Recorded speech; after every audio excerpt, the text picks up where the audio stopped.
Hello छात्रों, आज हम आपको यूपीटीईटी का फर्स्ट पेपर जो क्लास 1 to 5 आता है गणित का सॉल्व कराएंगे, जो 23/1/2022 को हुआ है।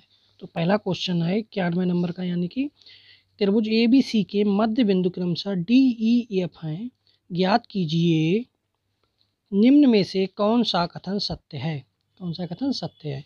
तो इसमें डी वाला कथन सत्य है। त्रिभुज डी ई एफ का क्षेत्रफल बराबर 1/4 त्रिभुज ए बी सी का क्षेत्रफल। इसको ऐसे भी याद रख सकते हो कि इसमें 1 2 3 4 पार्ट हो रहे हैं, तो 1/4 वाला सही होगा। ये चौथाई भाग है इस पूरे त्रिभुज का, ए बी सी का चौथाई भाग है, तो इसको ऐसे याद रख सकते हो। तो इसका डी ऑप्शन सही है। अगला दूसरा प्रश्न पढ़ेंगे। यदि किसी दिए गए आंकड़े का समांतर माध्य ए, ज्यामितीय माध्य जी तथा हरात्मक माध्य एच हो तो कौन सा विकल्प सही होगा? इसमें देखना होगा। तो जो गुणोत्तर माध्य होता है वो या तो समांतर माध्य से छोटा होता है या बराबर होता है, और हरात्मक माध्य से या तो बड़ा होता है या बराबर होता है। सिंपली इसको ऐसे याद रख सकते हैं कि जो गुणोत्तर माध्य होता है वो समांतर माध्य से छोटा होता है और हरात्मक माध्य से बड़ा होता है। जो जो गुणोत्तर माध्य में बोल रहा हूँ वो ज्यामितीय माध्य और गुणोत्तर माध्य एक ही बात होती है। तो सबसे बड़ा क्या होता है? समांतर माध्य होता है, फिर गुणोत्तर माध्य होता है, फिर हरात्मक माध्य होता है, सब में बराबर भी साथ में लगा हुआ है। तो इसका ए वाला ऑप्शन सही हो गया। ठीक है। अगला तीसरा प्रश्न है। यदि दो संख्याओं का अंतर तथा गुणनफल क्रमशः 5 तथा 36 हो तो उनके व्युत्क्रमों का अंतर होगा। अंतर माना संख्याएं x और y मान ली, तो अंतर कितना दे रखा है? अंतर दे रखा है 5। तो x अंतर को इस तरीके से, जैसे माइनस का चिन्ह होता है, इसमें क्या है, चाहे बड़ी में से छोटी घटाओ चाहे छोटी में से बड़ी घटाओ, हमेशा प्लस में ही आता है। इसको अंतर का चिन्ह बोलते हैं। वैसे जैसे नॉर्मली माइनस, या अगर नॉर्मली अगर माइनस भी लगा लेते हैं तो माइनस को बस काउंट नहीं करना है। जब अगर माइनस में आंसर आए तो जब 5 दिया हुआ है। दूसरा क्या है? गुणनफल। तो यही संख्या है x और y मान ली, तो इनका गुणनफल दे रखा है, गुणनफल 36 दे रखा है। तो संख्या कौन सा? x और y। तो x y बराबर 36 हो गया। अब इनके व्युत्क्रमों का अंतर पूछा है। तो व्युत्क्रमों का अंतर पूछा है, तो संख्या x y मानी, तो x का व्युत्क्रम 1/x और y का व्युत्क्रम 1/y। तो ये क्या, व्युत्क्रमों का अंतर निकाल रहे हैं हम। क्या? व्युत्क्रमों का अंतर। व्युत्क्रमों का अंतर ये होता है। ठीक है। x माइनस 1 व्युत्क्रम क्या हुआ? 1/x, तो y का व्युत्क्रम हुआ 1/y। इनका अंतर निकालेंगे तो 1/x का मान कितना आया? 1/x, और y का इनका लासा ले लिया। क्या ले लिया? लासा। तो x y आया। तो y की गुणा 1 के साथ y, यहाँ x की 1 की गुणा x, बीच में माइनस का चिन्ह। हमने को बोला माइनस अंतर होता है, तो अंतर की जगह पे हम इस माइनस की जगह अंतर का ही चिन्ह ले रहे हैं। ठीक है। तो अंतर का चिन्ह, अब इसको y माइनस एक्स लिखो या x माइनस वाई लिखो, मतलब कोई फर्क नहीं पड़ेगा। तो x का अंतर y के साथ आ गया x y। ठीक है। तो x y की वैल्यू कितनी है? x माइनस वाई की वैल्यू कितनी है? 5 है, और x y की वैल्यू कितनी है? 36। तो 5/36 आ गया। इसका ऑप्शन नंबर सी सही हो गया। 5/36 आ गया। इसका ऑप्शन नंबर सी सही हो गया। ठीक है। और इसको नॉर्मली अगर वैसे भी समझ नहीं आता है तो सीधा सीधा देखो, अंतर को हमेशा ऊपर लिख देना होता है। कैसे? जो अंतर आता है व्युत्क्रमों का अंतर, जब अंतर दे रखा हो, गुणनफल दे रखा हो, तो अंतर होता है उसको ऊपर लिख दिया जाता है, जो गुणनफल होता है उसको हर में लिख दिया जाता है। अंतर को अंश में और गुणनफल को हर में, तो डायरेक्ट भी 5/36 आ जाता है। ठीक है। अगला क्वेश्चन देखेंगे। अगला है 94। 20वीं सदी के सुशिक्षित भारतीय गणितज्ञ प्रतिभावान कौन थे? तो इसका ऑप्शन ए सही है, श्री रामनिवास रामानुजन। ठीक है। अगला प्रश्न है 95। किसी कमरे की चारों दीवारों का क्षेत्रफल 660 मीटर स्क्वायर है तथा इसकी लंबाई चौड़ाई की दोगुनी है। यदि कमरे की ऊंचाई 11 मीटर है तो उसकी छत का क्षेत्रफल होगा। तो लंबाई चौड़ाई की दोगुनी है, पहले इसको लिख ले रहे हैं। माना चौड़ाई बराबर x, तो लंबाई कितनी होगी? लंबाई बराबर दोगुनी है चौड़ाई की, तो 2x हो गई। ऊंचाई कितनी दे रखी है? ऊंचाई दे रखी है 11 मीटर। ठीक है। तो जो चारों दीवारों का क्षेत्रफल का सूत्र होता है, चारों दीवारों के क्षेत्रफल का लिख लो। ठीक है। का क्षेत्रफल का सूत्र होता है 2l+b गुणा h। ये सूत्र होता है इसका। ठीक है। और चारों दीवारों का क्षेत्रफल भी दे रखा है कितना? 660। तो इसको यहीं पे लिख। अब यहाँ l का मान लंबाई, यानी कि लंबाई दे रखी है 2x, तो 2 को ऐसे लिखा रहने देंगे, यहाँ लिखेंगे 2x प्लस b का मान है x चौड़ाई, तो x लिख लिया। h का मतलब ऊंचाई 11 दे रखी है तो गुणा 11 लिख लिया बराबर 660 ऐसे लिख लिया। अब उसके बाद क्या करेंगे, यहाँ 2 गुणा 3x, 2x और 1x मिलके 3x हो गए हैं, और गुणा 11 बराबर 660। अब जो इधर गुणा में होते हैं वो इधर बटे में जाते हैं, तो x बराबर आ गया 660 बटे 2 गुणा 3 गुणा 11, सब कुछ बटे में आ गया। यहाँ काट दिया 11, 11 छंग 66, 60 आ गया, 3 से काटा 3 दूनी 6, 20 आ गया, 2 से काट दिया 2 10, तो यहाँ x का मान आ गया 10। जब x का मान यहाँ पे 10 आ गया है तो इसकी जो चौड़ाई होगी वो कितनी हो गई है, 10 आ गई, क्योंकि x का मान 10 आ गया है तो चौड़ाई कितनी हो गई, 10 हो गई। और जो लंबाई है वो कितनी है, 2x, तो 2 गुणा 10 यानी कि कितनी आ गई, 20 आ गई।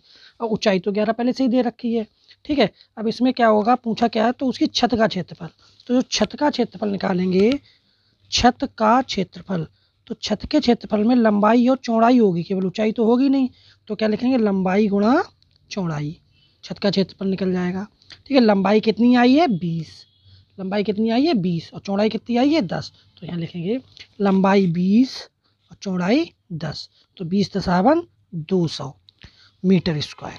तो इसका ऑप्शन नंबर सी सही हो गया, 200 metre square, option number C सही हो गया, ठीक है। अगला प्रश्न देखेंगे। अगला प्रश्न है, यदि 10 की घात 3x बराबर 125 हो तो 10 की घात माने 2x का मान होगा।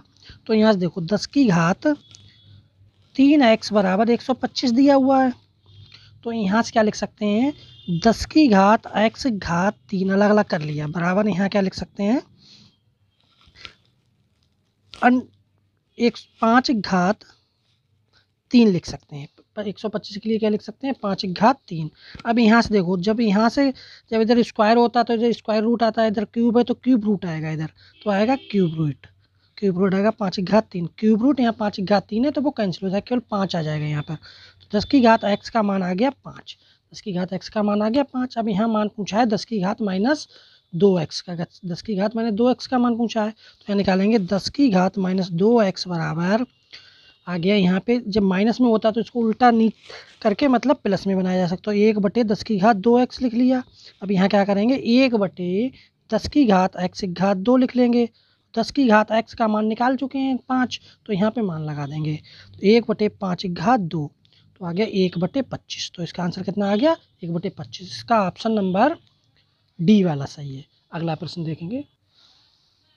अगला प्रश्न, 16,075 को किस संख्या से भाग देने पर भागफल 167 तथा शेषफल 43 प्राप्त होता है, तो भाजक होगा, भाजक पूछा गया है। तो एक सूत्र होता है, भाज्य बराबर भाजक गुणा भागफल प्लस शेषफल,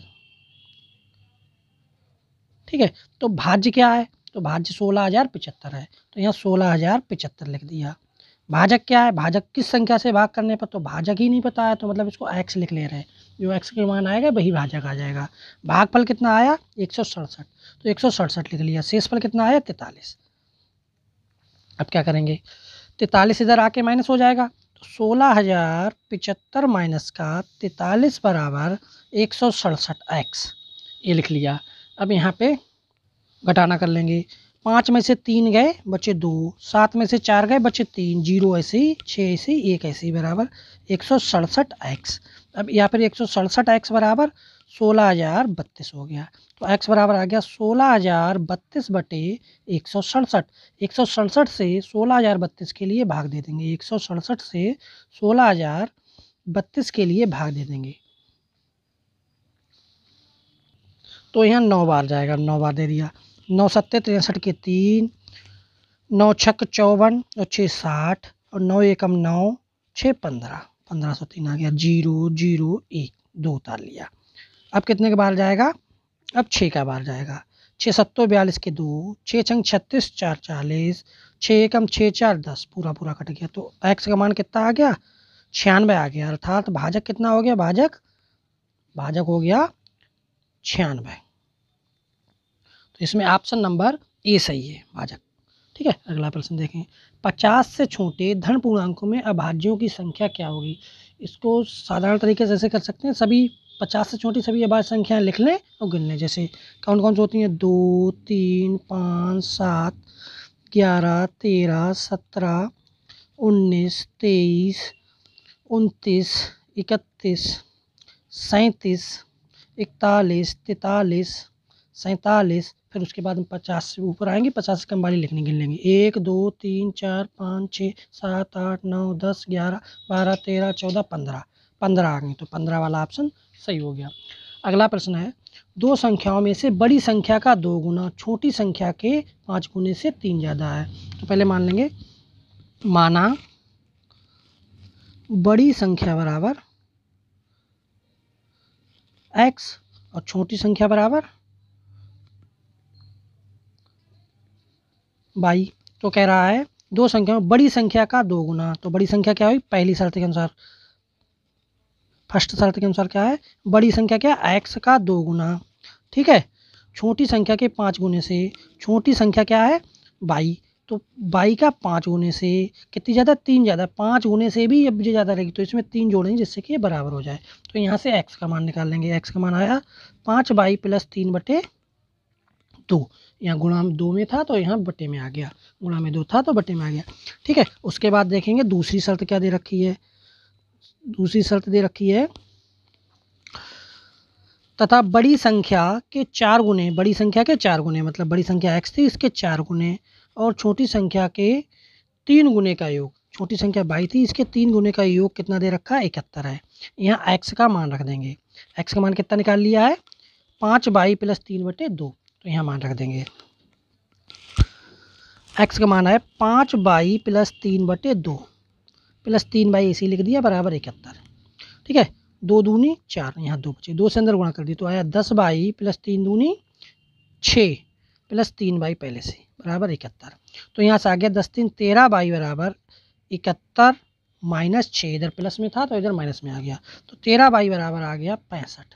तो y बराबर यहाँ से आ गया 13 × 5 = 65, 5 y का मान कितना आ गया, 5, अर्थात क्या पता लग गया हमें, छोटी संख्या पता लग गई। अब इस y का मान हम किस में रख देंगे, इसमें रख देंगे, तो x का मान निकल जाएगा y, तो x बराबर कितना आ जाएगा, 5 × 5 + 3/2, 25 + 3/2, 25 3 28/2 बराबर 14। तो x का मान कितना आ गया, यहाँ से 14, अर्थात बड़ी संख्या कितनी हो गई, बड़ी संख्या कितनी हो गई, 14 हो गई, क्योंकि x थी, बड़ी संख्या x थी तो 14 आ गई, ठीक है। छोटी संख्या कितनी होगी, छोटी संख्या हो गई है, y का मान 5 आया तो छोटी संख्या कितनी होगी, 5, ठीक है। तो कौन सा ऑप्शन, पहला वाला ऑप्शन सही, बड़ी संख्या 14 और छोटी संख्या 5। अगला प्रश्न देखेंगे, अगला प्रश्न, एक वर्ग का क्षेत्रफल जिसकी एक भुजा 8 सेंटीमीटर उस आयत के क्षेत्रफल के बराबर है जिसकी लंबाई 16 सेंटीमीटर है, अर्थात आयत की चौड़ाई ज्ञात करो। तो यहाँ दे रखा है आयत का क्षेत्रफल बराबर वर्ग का क्षेत्रफल। तो आयत के क्षेत्रफल का सूत्र होता है लंबाई गुणा चौड़ाई, वर्ग के क्षेत्रफल का सूत्र होता है भुजा की घात 2। तो लंबाई कितनी दे रखी है, 16 दे रखी है, आयत की लंबाई कितनी दे रखी है, 16, तो यहाँ 16 लिख देंगे। चौड़ाई हमें निकालनी है, वर्ग की भुजा कितनी दे रखी है, 8 सेंटीमीटर दे रखी है, 8, तो 8 घात 2 लिख लेंगे। तो चौड़ाई बराबर आ गया 8 घात 2 करेंगे, 8 की मतलब 2 बार गुणा करेंगे तो 8 8 64 आ गया, ठीक है। जो 16 यहाँ था वो यहाँ कहाँ आ जाएगा, बटे में, तो 16 चौकू 64, तो चौड़ाई बराबर कितनी आ गई, 4 सेंटीमीटर, कितनी आ गई, 4 सेंटीमीटर, ऑप्शन नंबर सी सही है। अगला प्रश्न देखेंगे, 10वां है, यदि a/3 b/4 और c/7 हो तो a + b + c/c का मान होगा। तो इसमें क्या किया जाता है, जो a/3 है, b/4 बराबर c/7, इसको k के बराबर मान लिया जाता है। तो यहाँ फर्स्ट एंड फोर्थ लेने पर, a/3 बराबर k, तो a बराबर आ गया 3k। इसी प्रकार सेकंड एंड फोर्थ लेने पर, सेकंड b/4 बराबर k, तो b बराबर आ गया 4k। ऐसे ही थर्ड एंड फोर्थ लेने पर c/7 बराबर k आ गया, ठीक है, तो c बराबर आ गया 7k। अब क्या होगा, यहाँ पे इसमें वैल्यू रख देंगे a प्लस बी प्लस सी वाले में क्या है, इसमें वैल्यू रख देंगे यहाँ पे, यहाँ लिख दे रहा हूँ a प्लस बी प्लस सी बटे सी। ए की वैल्यू कितनी आ गई 3 के, तो यहाँ रख दिया 3 के प्लस बी की वैल्यू 4 के और सी की वैल्यू आ गई 7 के, बटे में सी की वैल्यू 7 के। तो इनको जोड़ा ऊपर 7, 3 और 4 7 7 14 के बटे 7 के। ठीक है, तो यहाँ से काटा के से के कट गया, 7 दूनी 14, तो कितनी वैल्यू आ गई 2 आ गई। तो इसमें ऑप्शन नंबर ए सही है। इसको साधारण भी वैसे भी कर सकते हैं अगर दूसरे तरीके से करना चाहें, जैसे यहाँ ए प्लस बी प्लस सी बटे 2 दे रखा है, तो अगर कुछ नहीं करना चाह रहे तो सीधे देख लो, ए की वैल्यू 3 लिख लो, बी की वैल्यू 4 और सी की वैल्यू 7। एक ऑप्शनल तरीका है, वैसे रेगुलर तरीका वही होता है। बटे में सी की वैल्यू, यहाँ बटे में सी की वैल्यू कितनी दे रखी है 7, तो 7, तो 14 बटे 7 यानी कि 7 दूनी 14, 2 आ गया। ऐसे भी यहाँ पे आंसर 2 आ गया इसका। ठीक है, अगला क्वेश्चन देखेंगे। अगला प्रश्न है, यदि 5 जनवरी 1991 को शनिवार था तो 3 मार्च 1992 को कौन सा दिन होगा। एक साल हो गई, 91 से 92 हो गया, तो एक साल में कितने 365 दिन होते हैं, तो सबसे पहले 365 दिन लिख लेंगे। ठीक है, उसके बाद में क्या हुआ, 91 से 92 पे आ गए, मतलब 5 जनवरी 1992 पे आ गए जब 365 दिन जोड़ दिए। उसके बाद में जनवरी में 5 दिन निकल चुके थे, टोटल होते हैं 31 दिन, तो 5 कम कर दिए मतलब 26 दिन बचे हैं। फरवरी में क्योंकि लीप वर्ष है 1992 तो 29 दिन होंगे।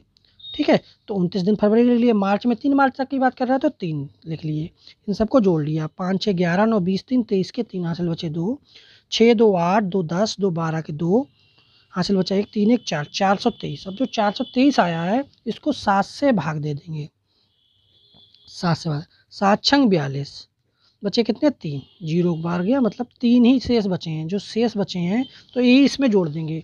क्या 5 जनवरी को क्या था, शनिवार था, 5 जनवरी को शनिवार था, तो इसमें 3 शेष बचे हैं तो 3 दिन जोड़ देंगे, 1 2 3। तो यहाँ क्या आया, सोमवार, शनिवार के बाद रविवार, सोमवार और मंगलवार, तो इसको मंगलवार हो गया, मंगलवार दिन हो गया। कब, 3 मार्च 1992 को। ठीक है, और शनिवार था 5 जनवरी 1991 को। तो 3 शेष बचे थे, 3 इसमें केवल जोड़ दिए, तो 3 ये आ गया। ठीक है, अगला प्रश्न देखेंगे। हल कीजिए 1/3 घात -1 -1/4 घात -2 भाग 1/4 घात -3। जब भी घात माइनस में होती है तो उसको उल्टा करके लिख लेते हैं, तो 1/3 का उल्टा 3 आ जाएगा, घात भी सीधी हो जाएगी। ठीक है, तो यहाँ क्या आया, 1/4 का उल्टा 4 हो जाएगा, घात भी सीधी हो जाएगी, भाग 1/4 का उल्टा 4 घात 3। ठीक है, तो पहले तो ब्रैकेट को सॉल्व करते हैं, तो यहाँ आया 3, यहाँ 4 चौक 16। ठीक है, भाग का चिन्ह लगा लिया, यहाँ 16 चौको 64 आ गया है। देखो यहाँ सॉरी गलती से लिख गया था, यहाँ घात 3 लगी हुई थी -3, तो यहाँ पे घात 3 आ गई, तो यहाँ आ गया 27। ठीक है, 3 बार गुणा की 3 की, 3 3 9 3 27, 27 में से 16 को घटाएंगे, पहले ब्रैकेट को सॉल्व करते हैं, तो यहाँ बचा 16 भाग 64, ये बचा है, तो 16 को ऊपर 64 को नीचे। ठीक है, 16 एकम 16, 16 चौको 64, तो यहाँ कितना आ गया, सॉरी यहाँ 27 में से 16 गए तो 11 बचे, तो 11 को ऊपर लिखेंगे, 64 को नीचे, तो 11/64 क्या आ गया, 11/64। 11/64 ऑप्शन नंबर सी में दिया है, तो 11/64 इसका आंसर आ गया। अगला क्वेश्चन है, एक त्रिभुज की रचना करने के लिए संभव भुजाएं हैं। किसी भी त्रिभुज की रचना जब कर सकते हैं जब 2 छोटी भुजाओं का योगफल तीसरी भुजा से बड़ा हो, या ये कह सकते हैं 2 भुजाओं का योगफल जब तीसरी भुजा से बड़ा होता है तो त्रिभुज की रचना कर सकते हैं। जैसे इसमें यहाँ पे हम देख रहे हैं 6.5 सेंटीमीटर दे रखा है, 105 mm दे रखा है, 39 mm दे रखा है, तो यहाँ पे 1 सेंटीमीटर में 10 mm होते हैं, तो यहाँ पे हम 65 mm लिख सकते हैं 6.5 को। फिर भी देखो क्या हुआ, ऑप्शन से चेक कर रहे हैं, छोटी संख्या कौन से 65 और 39, जब 65 और 39 को जोड़ रहे हैं तो आ रहा है 9 5 14 के 4, 6 3 9 1 10, 104 आ रहा है, जो कि क्या है छोटा है किससे, 105 से। होना क्या चाहिए था 100, इससे बड़ा होना चाहिए, तो मतलब ऑप्शन ए क्या हो गया, गलत हो गया। ऑप्शन बी को देखेंगे, इसमें सब में सेंटीमीटर ही दिया हुआ है तो कोई दिक्कत वाली बात नहीं है। छोटी वाली भुजा कौन सी है, 3 और 5, तो 3.5 5.3 इनको जोड़ा, 5 3 8 तो इधर कितना आ गया, 5 3 8, 8.8। और तीसरी भुजा क्या दे रखी है, 9.2। ये क्या है, इससे छोटी है, मतलब ये वाला भी ऑप्शन गलत हो गया, इससे 9.2 से ज़्यादा होना चाहिए था। सी ऑप्शन देखें, सी में छोटी छोटी भुजाएं क्या, 3 3। तो 3 + 3 = 6, जो कि क्या है, बराबर है किसके, 6 के ही, तीसरी भुजा के। तो ये वाला भी गलत हो गया, इससे कैसे होना चाहिए था, बड़ा होना चाहिए था ये वाला 6 जो जोड़ा आया। अब डी वाला ऑप्शन देखेंगे, डी वाले में क्या है, छोटी छोटी भुजाएं जोड़ेंगे 4 और 5 को, 4 और 5 को जोड़ेंगे तो क्या होगा, देखो 5.9 + 4.6 बराबर, इनको जोड़ेंगे तो आया 9 6 15 के 5, 4 5 9 1 10, एक के बाद पॉइंट है। तीसरी संख्या क्या है इसमें, 6.3।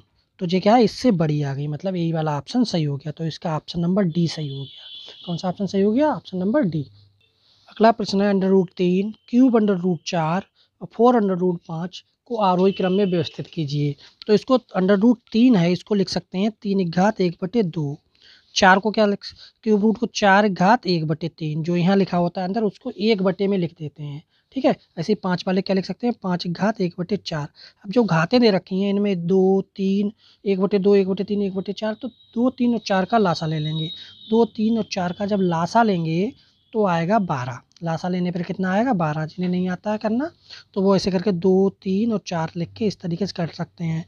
2 एकम 2, 3 ऐसे रहे, 2 दूनी 4, फिर 2 से किया 1 3, 2 एकम 2, फिर 3 से काटा 1 1 1। तो लासा कितना आ गया,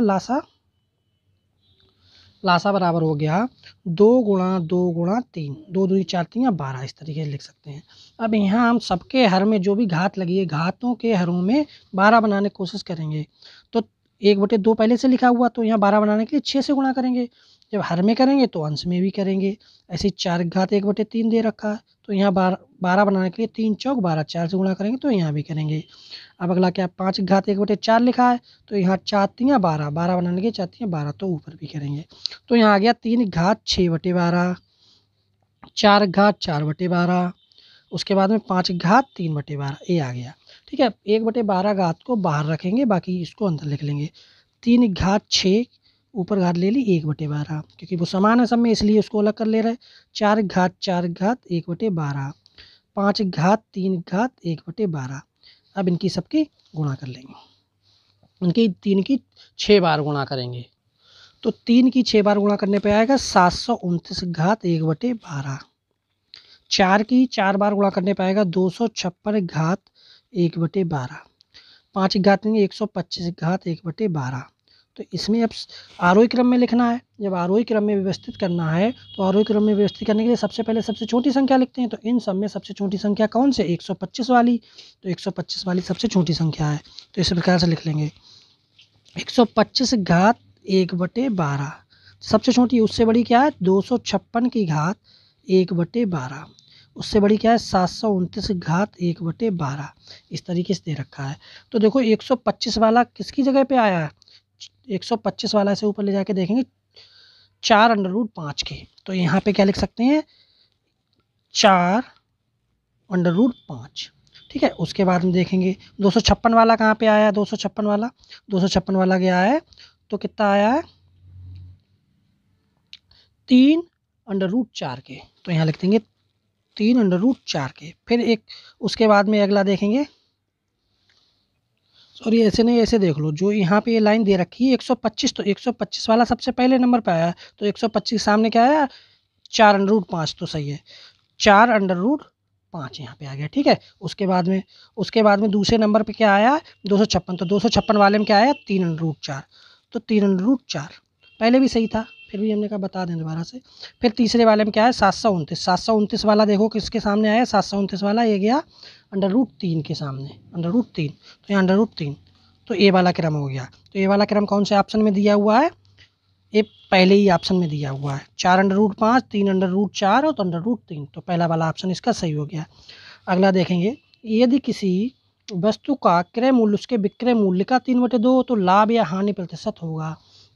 तो माना विक्रय मूल्य मान लेंगे, विक्रय मूल्य कितना दे रखा है 100 मान ले रहे हैं। ठीक है, तो क्रय मूल्य कितना हो जाएगा, क्रय मूल्य 3/2 है तो 100 × 3/2, 2 से काटा दो पंजे 10, 50 आ गया, 50 तियाँ 150, 150 रुपये। अब यहाँ दिख रहा है कि क्रय मूल्य ज़्यादा है और विक्रय मूल्य कम है, तो यहाँ पे क्या हुआ होगा, हानि हुई होगी। तो हानि कितनी हुई, हानि हुई क्रय मूल्य माइनस विक्रय मूल्य, ये सूत्र होता है इसका। क्रय मूल्य 150 था, विक्रय मूल्य 100 था, तो 50 रुपये की हानि हो गई।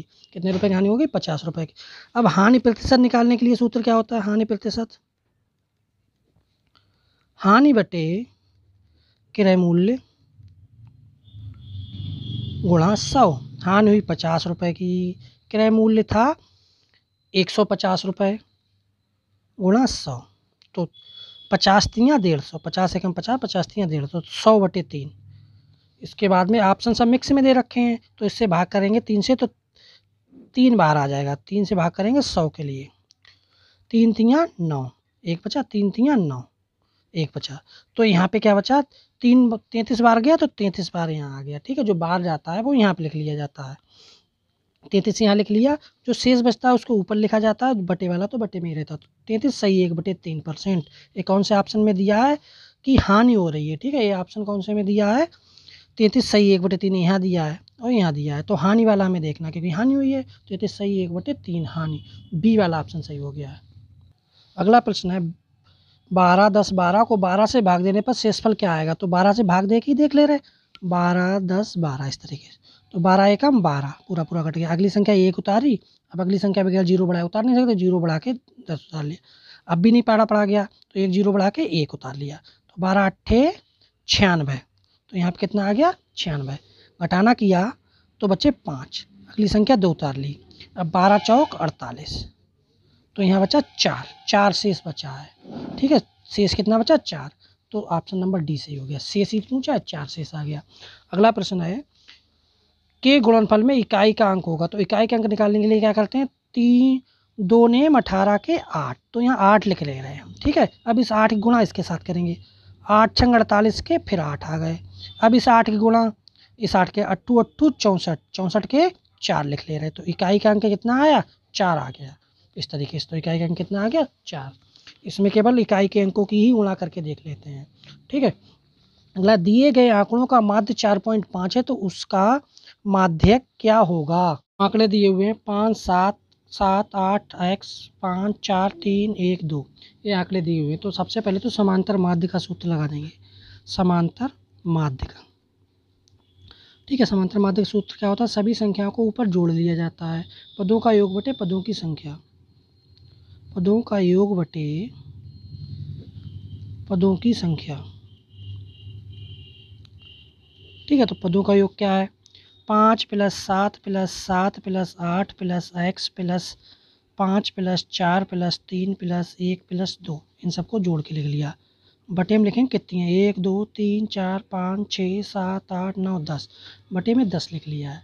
ठीक है, इसका जो माध्य दे रखा है वो 4.5 दे रखा है, तो इसको इधर अब 10 की गुणा इसके साथ हो जाएगी आके, तो 4.5 गुणा 10 बराबर आ गया 5 7 12 7 19 8, 19 और 8 27, 5 32, 4 36, 3 41, 42, 2 44, तो 44 + x आ गया इधर, 10 की गुणा इधर हो गई आके, तो यहाँ पे आ गया 45 बराबर, इधर आ गया 44 + x।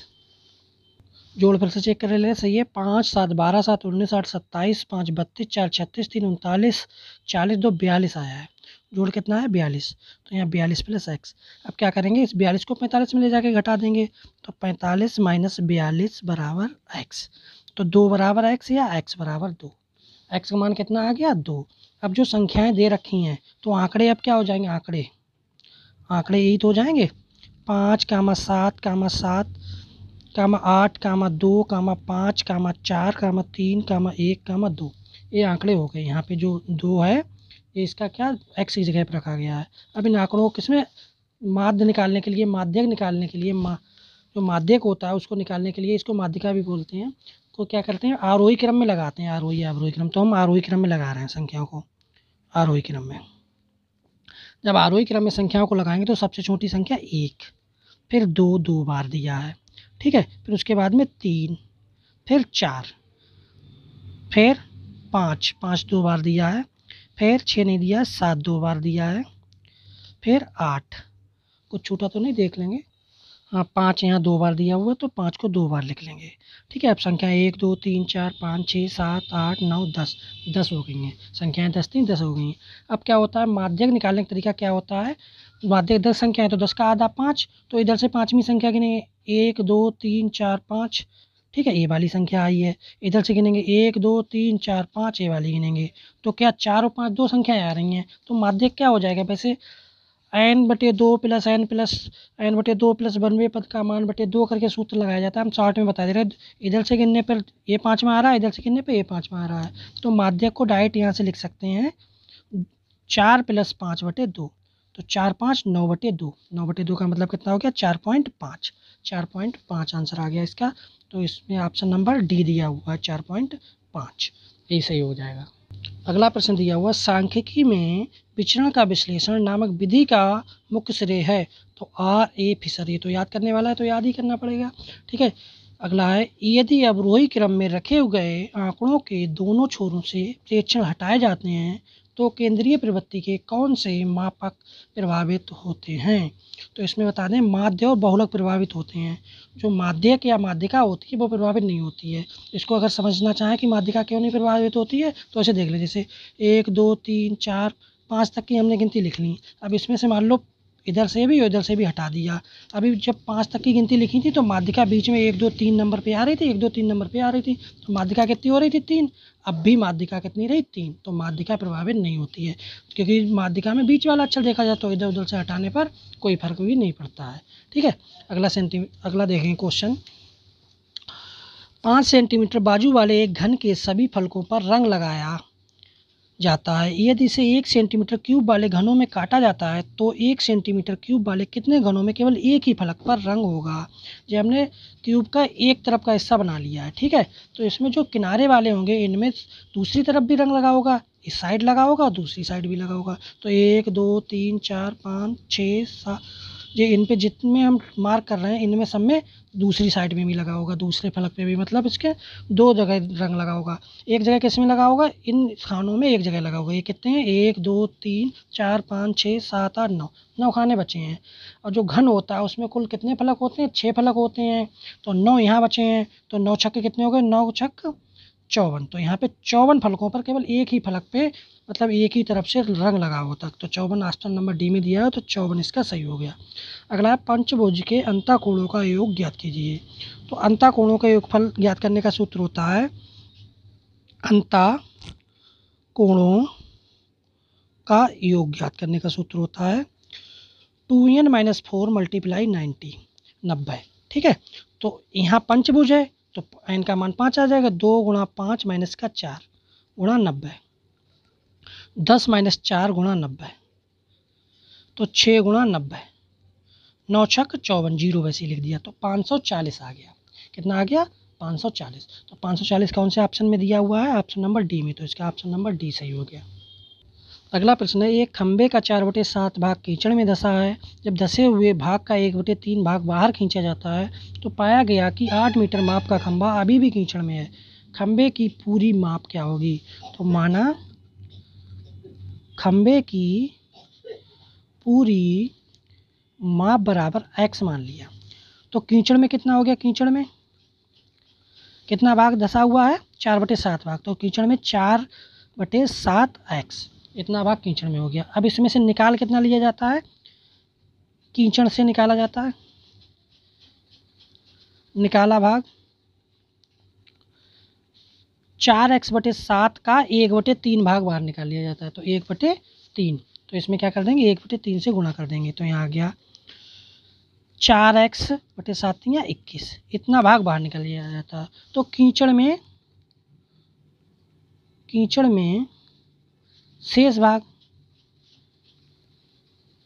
भाग क्या, पूरा खंबा कितने का था, 4x/7 का, इसमें से 4x/21 निकाल लिया गया बाहर, तो बचा कितना, वो यहाँ पे हल करके लिखेंगे, और यहाँ क्वेश्चन में भी दे रखा है। तो अभी 8 मीटर खंबा पानी में, तो पाया गया कि 8 मीटर माप का खंबा अभी भी कीचड़ में, तो 8 मीटर दिया है। यहाँ हमने यहाँ से सॉल्व करके निकालेंगे, यहाँ 8 पहले से दे रखा है तो निकल जाएगा। इनका एलसीएम ले लिया, 21 आया, 7 या 21, तो 3 × 4x, यहाँ 21 एकम 21 तो गुणा करने की ज़रूरत नहीं है, बराबर 8। यहाँ आ गया 12x माइनस का 4x, ये 21 थे ये इधर गुणा में पहुँच गए, 8 गुणा 12, तो यहाँ से बचा है 8x बराबर 12। सॉरी यहाँ 21 गुणा में पहुँचे तो यहाँ 21 लिखो, 12 नहीं, ठीक है 21, ठीक है। यहाँ 8 गुणा 21, ठीक है। तो x बराबर आ गया 8 गुणा 21 बटे 8, यहाँ 8 बटे में आ गया, 8 से 8 कट गया तो x बराबर आ गया 21। तो खंबे की ऊंचाई कितनी हो गई, खंबे की पूरी माप x बराबर 21, तो खंबे की पूरी माप 21 मीटर होगी, तो 21 मीटर ऑप्शन नंबर सी सही है। अगला प्रश्न है, ए और बी किसी काम को 12 दिन में करते हैं, बी और सी उसी काम को 15 दिन में करते हैं, सी और ए उसी काम को 20 दिन में करते हैं, तो अकेले उस काम को कितने दिनों में करेगा। तो यहाँ से हम लिख सकते हैं ए और बी द्वारा एक दिन में किया गया काम, तो 12 दिन में पूरा काम करते हैं तो एक दिन में 1/12 काम करेंगे, तो हम इसको डायरेक्ट ए प्लस बी बराबर लिख ले रहे हैं 1/12, कि इनके एक दिन में किए, ए और बी के द्वारा एक दिन में किए गए काम को ए प्लस बी लिख ले रहे हैं। ऐसे ही बी प्लस सी क्या दे रखा है, बी और सी के द्वारा किए गए, इसको 1/15 लिख लिया, 15 दिन में दिया है। सी और ए को क्या दे रखा है 20 दिन, तो सी प्लस ए बराबर कितना हो गया 1/20। इसको समीकरण नंबर 1 डाल दिया, इसको 2 डाल दिया, इसको 3 डाल दिया। यहाँ क्या करेंगे, समीकरण नंबर 1 + 2 + 3 से क्या आएगा, ए प्लस बी ये वाला, बी प्लस सी और सी प्लस ए, इधर क्या है 1/12 प्लस 1/15 प्लस 1/20, 1/12 1/15 और 1/20 इस तरीके लिख लिया। यहाँ ए 2 बार है, बी भी 2 बार और सी भी 2 बार है, तो यहाँ लिख सकते हैं 2a प्लस का 2b प्लस का 2c। यहाँ इनका लासा ले लिया, तो 12 15 और 20 का जब लासा लेंगे तो 60 आएगा, कितना आएगा 60। यहाँ पे 12 15 और 20 का लासा लेके देख सकते हो 60 ही आएगा, ठीक है। तो यहाँ क्या हुआ 12 पंजे 60, पंजे आया या 60 आया, 12 पंजे 60 पंजे आया, 5 एकम 5, यहाँ देखो कितना आया 15 चौकू 60, 4 आया, 4 एकम 4, 20 तियाँ 60, तो 3 एकम 3, ये आ गया। यहाँ से 2 कॉमन निकाल लिया तो आया ए प्लस बी प्लस सी बराबर 5 4 9 3 12/60, ठीक है। 12 एकम 12, 12 पंजे 60, तो ए प्लस बी प्लस सी बराबर आ गया 1/5 गुणा 2, यहाँ 2 था वो बटे में ही आएगा 5 में, तो ए प्लस बी प्लस सी बराबर आ गया 1/10। अब यहाँ से हमसे पूछा गया ए के द्वारा अकेले किया गया काम, तो हम बी प्लस सी का मान रख देंगे। बी प्लस सी का मान कहाँ से रख देंगे, समीकरण नंबर 2 से, तो समीकरण 2 से बी प्लस सी का मान रखने पर, तो ए प्लस बी प्लस सी का मान कितना है 1/15, 1/15 बराबर 1/10 यहाँ लिख दे रहे हैं, ठीक है। तो यहाँ आया ए बराबर 1/10, इधर जो इधर जाएगा तो माइनस में हो जाएगा, 15 इधर जाएगा तो माइनस में हो जाएगा, 1/10 माइनस 1/15, इनका लासा लिया तो 10 और 15 का लासा आएगा 30, 10 तियाँ 30, 3 एकम 3, 15 दूनी 30, 2 एकम 2, तो ए बराबर आ गया 1/30। तो यहाँ से हम कह सकते हैं अतः ए अकेले उस काम को 30 दिन में कर लेगा, ठीक है। तो ए अकेले 30 दिन में कर लेगा, तो ऑप्शन नंबर इसका ए सही हो गया, 30 दिन में कर लेगा। अगला प्रश्न है 14/33 42/55 और 21/22 का महत्तम समावर्त अर्थात मासा क्या होगा। जब भी किसी भी भिन्नात्मक संख्या का मासा निकालते हैं तो क्या होता है, जो मासा निकालते हैं तो अंश का मासा किया जाता है और हर का लासा किया जाता है। तो हम अंश का मासा सबसे पहले करके देख ले रहे हैं, मासा करके देख ले रहे हैं, 14 42 और 21 का मासा करके देखेंगे सबसे पहले, ठीक है। और हर का क्या किया जाता है लासा, ठीक है। तो इसका मासा करने के लिए क्या करेंगे, सबसे पहले सबसे छोटी संख्या 14 है तो 14 से भाग देंगे हम, 21 या 42 किसी में दे लेंगे, चलो 21 में दे ले रहे हैं, 14 एकम 14, बचे कितने 7, फिर इस 7 से भाग किसको देंगे 14 को, 7 दूनी 14, 7 से पूरा पूरा कटा ABC, 7 से तीसरी संख्या 42 है उसमें भाग देंगे, 7 से भाग देंगे 42 में, तो 7 छंग 42, तो यहाँ मासा बराबर कितना आ गया 7, क्योंकि 7 से पूरी पूरी संख्या कट गई तो मासा बराबर आ गया 7। अब क्या करेंगे, नीचे वाली संख्याओं का लासा करेंगे, ठीक है। लेकिन एक बार देख लेंगे, विकल्प में किसी में भी ऊपर 7 नहीं दे रखा है, केवल एक ही संख्या में दे रखा है सी वाले में, तो यही आंसर हो जाएगा। तो लासा करने की ज़रूरत भी नहीं है, तो इसको ऐसे ही लगा सकते हैं। अगला है 7 + 2√10 का वर्गमूल है, तो इसको वर्गमूल निकालना है। 7 + 2√10 का वर्गमूल, वर्गमूल का मतलब यही तो हो गया।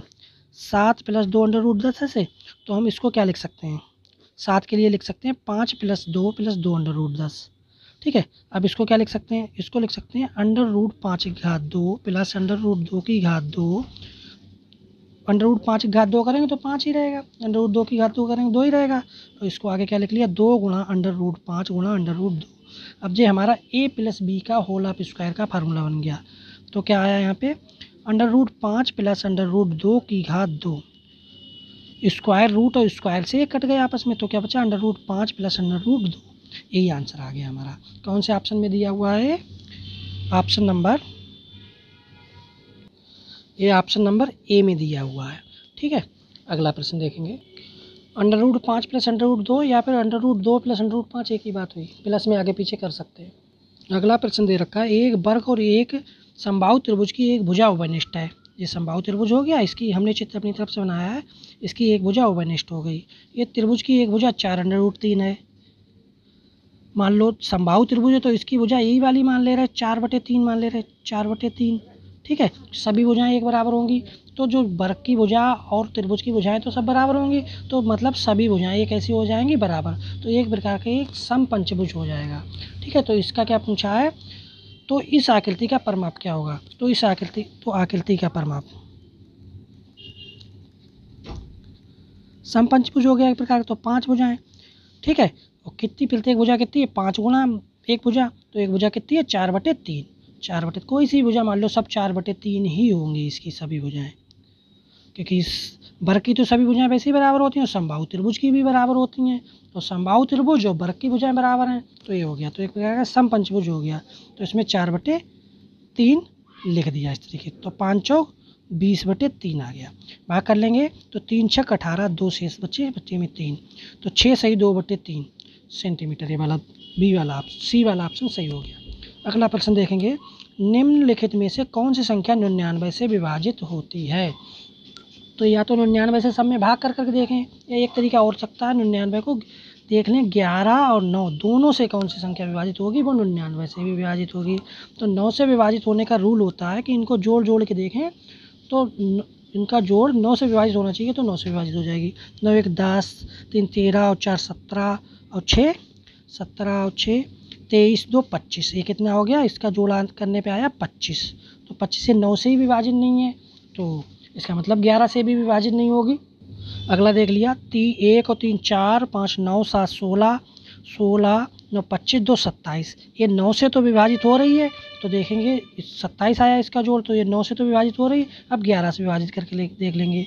11 से विभाजित करने का रूल क्या होता है, जो विषम स्थानों की संख्याएं होती हैं और सम स्थानों की संख्याएं होती हैं, उनका जोड़, उन सम स्थानों की संख्याओं का जोड़ और विषम स्थानों की संख्याओं का जोड़ का अंतर 0 आना चाहिए, 11 आना चाहिए, मतलब 11 का गुणक आना चाहिए मान लो। तो यहाँ देखो 1 और 5 6 और 9 15, तो यहाँ 15 आ गया, ठीक है। यहाँ देखो 3 और 7 10 2 12 आ गया, 15 में से 12 गए तो बचे 3, जो कि 11 के गुणक में नहीं आता है, तो ये वाला भी ऑप्शन गलत हो गया, ठीक है। ये वाला तो गलत था ही।